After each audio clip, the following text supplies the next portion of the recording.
Hi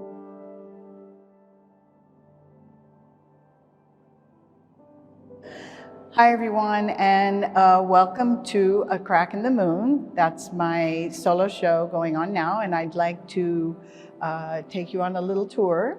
I'm the artist, Alette Simmons-Jiménez.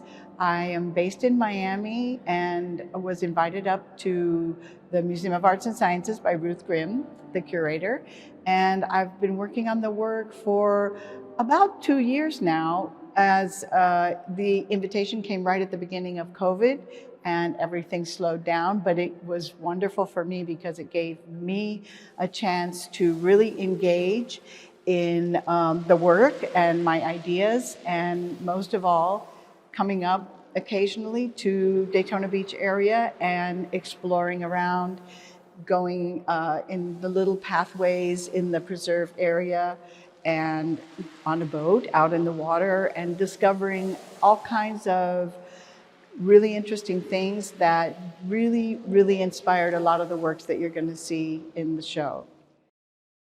I started out after graduating with a BFA at Tulane University and Newcomb College, the art school there, and I left the country to go live in the Dominican Republic. I stayed there 17 years because I really enjoyed living there a lot and working there. Art is very supported in that country, and you're in such a small environment that you really feel the love of art and nature and get a lot of support there.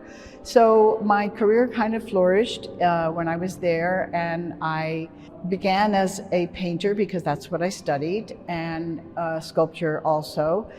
And I started branching out into other mediums and methods of working, and finally at the end of my stay in that country, I was very much into filming video and experimenting with that with a lot of friends who were in the movie business. And mine were, of course, experimental art videos, but very related to their work. And they were all super creative people.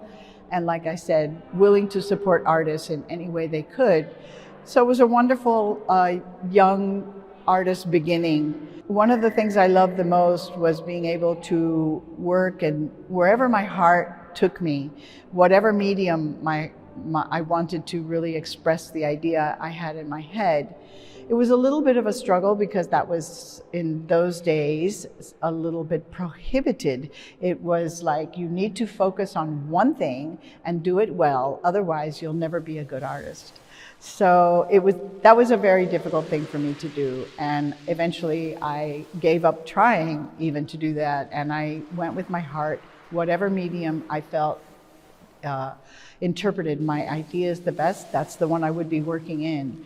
If I didn't really know that much about that medium, I just set my mind to learning about it and how to express in that. So, for instance, in video, I just picked up from my friends who were working in that environment how really the ins and outs of it. And as time went by and technology progressed, I was able to do most of it by myself. And so I never gave up. I just decided to ignore what people told me and follow my heart. And I end up today making painting, sculpture, installation, video, and photography. Sometimes I write poems and they end up on the paintings. After the Dominican Republic, I ended up living in Miami, came back, and really just not with an intentional direction to live in Miami, but it was such a lucky move because the arts in Miami really took off after a few years. And today we have the luxury of having people from all over with ideas coming from different countries and different towns and cities in the US. And it's become such an art-centric place that it stimulates creativity everywhere you go, to everyone, not just artists. It just stimulates creativity in attending things. There's more to see, more to do. And I believe we have a very supportive, once again, a very supportive community of artists and art administrators, curators, and institutions that that have really become someone to lean on for artists, for the help that you need to really get some things done, like this show. This show was, it's a very complicated show, actually. There's a lot going on, and technology was needed a lot, and the Museum of Arts and Sciences really did support me. Ruth Grin, the curator, and the whole team, the install team, have been wonderful. There were times we thought it just wasn't going to happen. and here it is today. Everything's up and everything looks beautiful. And it's very exciting. It's a very exciting time to be doing this. So as you walk by the work, you'll see a lot of rivers and trees and the ocean, and particularly the Halifax River. And that's because when I got the invitation to exhibit at the Museum of Arts and Sciences, it was about 2 years ago, right when the pandemic was beginning. And I had 2 whole years to get ideas and work on work. And it was not easy. It was hard to, for some reason, just psychologically, I think we all are aware of that, how difficult it has been to push forward with projects and things that need a lot of support when suddenly the support is also not available there because of this pandemic. But I had a lot of time, so that was something so unusual and so amazing.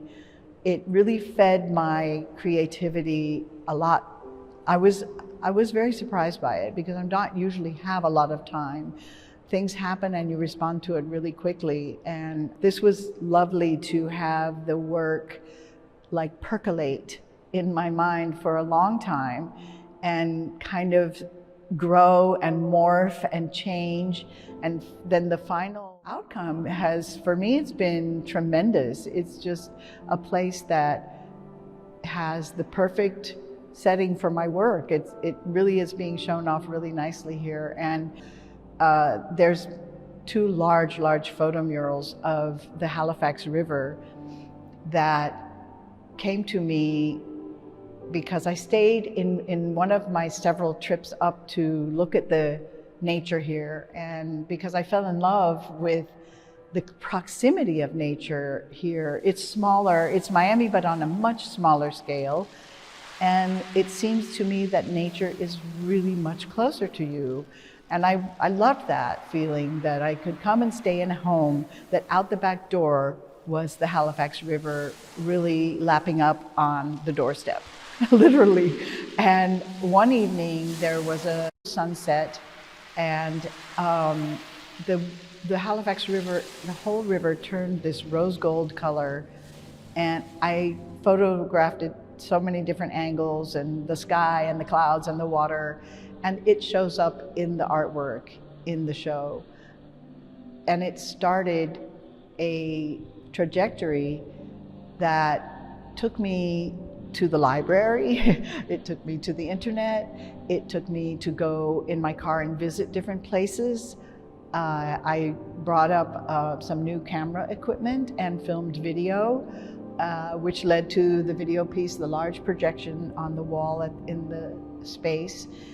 All of the shots, or 90% of them, come from the area and my explorations of different places where the Newcomb Indians lived, and for a long time until they were completely eradicated, unfortunately.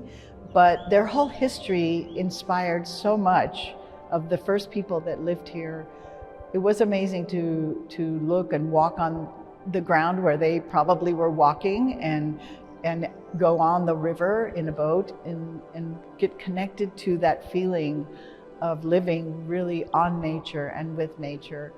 And that's what most of my work tries to express, that human connection to nature brings about amazing things. And it's something that we all probably over the pandemic have begun to notice. A lot of people spent more time in nature than ever.